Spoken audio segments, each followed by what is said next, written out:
శుక్లాంబరధరం విష్ణుం శశివర్ణం చతుర్భుజం ప్రసన్నవదనం ధ్యాయేత్ సర్వవిఘ్నోపశాంతయే.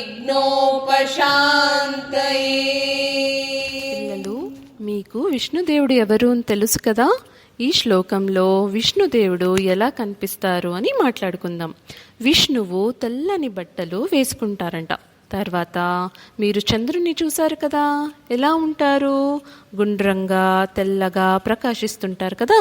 ఈ విష్ణువు కూడా అలాగే ప్రకాశిస్తారంట. తర్వాత ఆయనకు 4 చేతులున్నాయట. ఎప్పుడు ముఖంలో నవ్వు ప్రశాంతత ఉండే విష్ణువుకి మనం రోజు ప్రార్థించాలి. ఏమని ప్రార్థించాలి?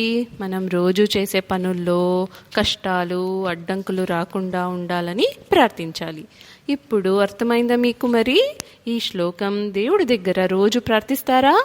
మళ్ళీ ఇంకొక శ్లోకంతో కలుసుకుందాం.